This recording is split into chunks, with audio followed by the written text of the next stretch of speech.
Assalamualaikum warahmatullahi wabarakatuh.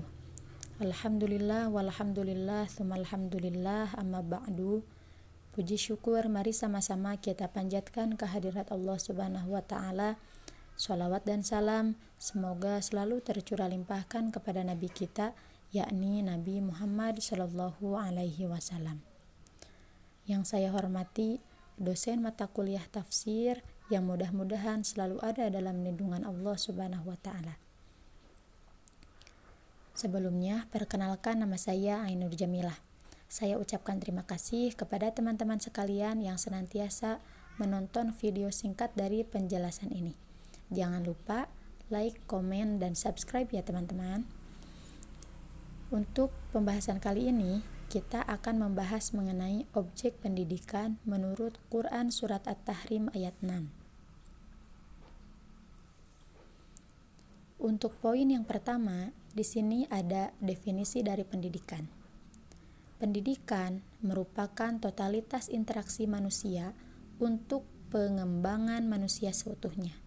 Dan pendidikan merupakan proses yang terus-menerus yang senantiasa berkembang. Artinya, pendidikan adalah sebuah proses pengembangan kemampuan dari segala aspek. Nah, jadi teman-teman, pendidikan ini merupakan sebuah upaya yang dilakukan oleh manusia secara sadar untuk mengembangkan baik itu jasmani maupun rohaninya.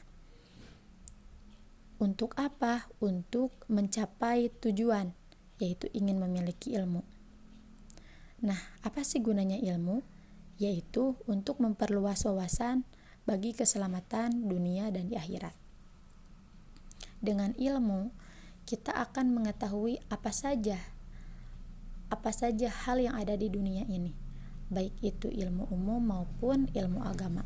Karena memang pada dasarnya ilmu umum sumbernya itu dari Al-Qur'an. Nah, kemudian di sini ada objek pendidikan. Untuk objek pendidikan sendiri merupakan sasaran pokok dalam pendidikan. Artinya adalah orang yang mengikuti proses pendidikan dalam meningkatkan kemampuan karakter maupun intelektual, ataupun dalam rangka untuk mencapai keseimbangan, baik itu materi dan religius spiritual. Nah, teman-teman, untuk objek pendidikan ini biasa dikenal sebagai peserta didik atau murid. Nah, di sini objek pendidikan itu terbagi dua. Yang pertama ada objek material dan yang kedua ada objek formal.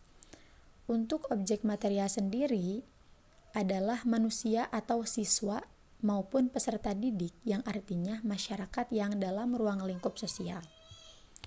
Untuk objek formal, ini merupakan upaya manusia untuk menjadi insan kamil, misalnya dalam beribadah, kemudian dalam beramal, dan lain sebagainya. Kemudian, di dalam Al-Quran sendiri, untuk objek pendidikan itu ada 4. Yang pertama ada Quran Surat At-Tahrim ayat 6, yaitu mengenai keluarga.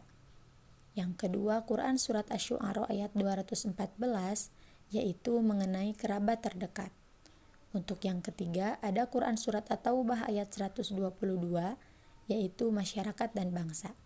Kemudian yang terakhir, yang keempat ada Quran Surah An-Nisa ayat 170, yaitu untuk seluruh manusia.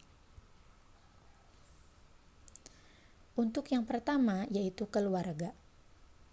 Allah Subhanahu wa taala berfirman dalam Quran Surat At-Tahrim ayat 6 yang berbunyi, Bismillahirrahmanirrahim, Ya ayyuhalladzina amanu qu anfusakum wa ahlikum naro waquduhan nas wal hijaratu 'alaiha malaikatu ghiladun syidadul la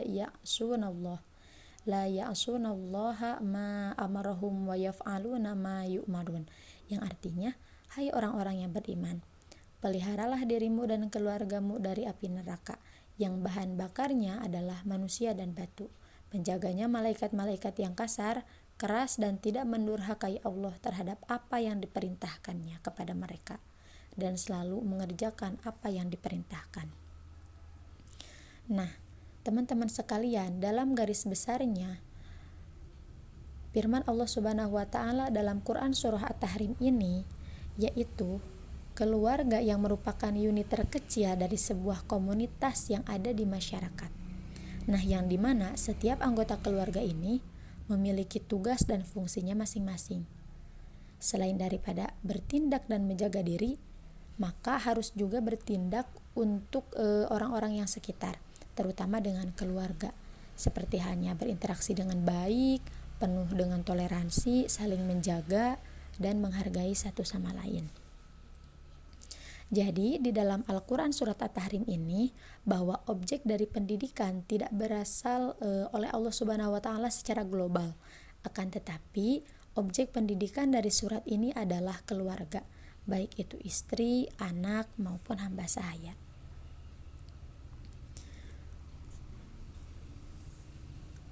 Nah, kemudian untuk yang kedua yaitu kerabat. Allah Subhanahu wa taala berfirman dalam Quran surah Al-Syu'ara ayat 214 dan 215. Teman-teman bisa lihat di sini saya sudah tampilkan ayat Al-Qur'an beserta artinya. Nah, di dalam ayat ini terdapat perintah langsung dengan fi'il amar, yaitu berilah peringatan. Nah, adapun objeknya berbeda dengan Quran surat At-Tahrim ayat 6. Di dalam surat ini objeknya adalah kerabat-kerabat. Nah, yang dimana di dalam kata al-aqrabin maksudnya adalah mereka.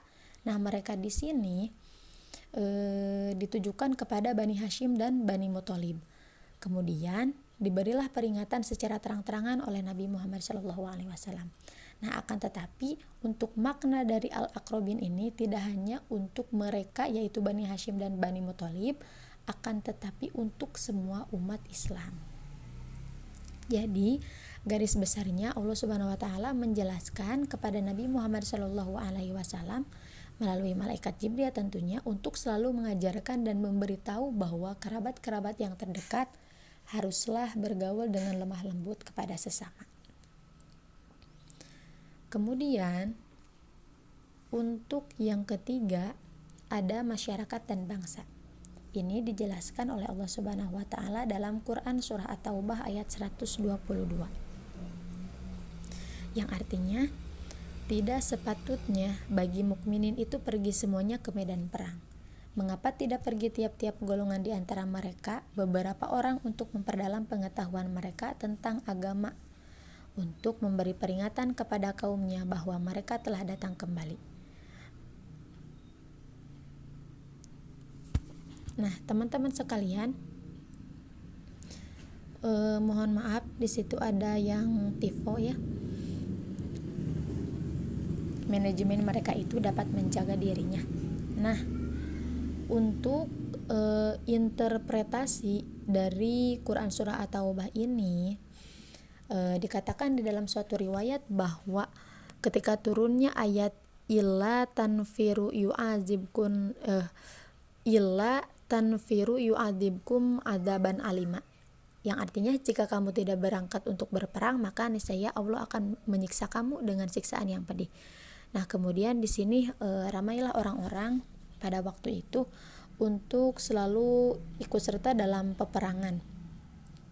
Akan tetapi Rasulullah Shallallahu Alaihi Wasallam memberikan penjelasan bahwa diperbolehkan tidak mengikuti perang karena untuk memperdalam ilmu itu diperbolehkan.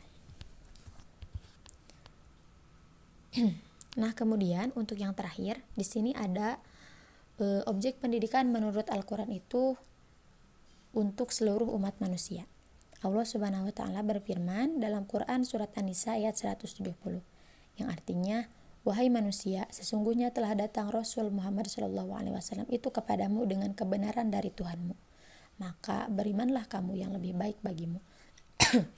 Dan jika kamu kafir, maka kekafiran itu tidak merugikan Allah Subhanahu wa taala sedikit pun, karena sesungguhnya apa yang ada di langit dan di bumi itu adalah kepunyaan Allah, dan Allah Maha mengetahui dan Maha bijaksana.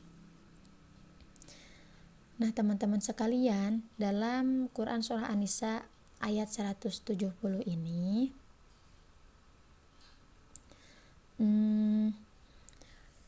dalam asbabun nuzulnya ditujukan untuk kaum Yahudi.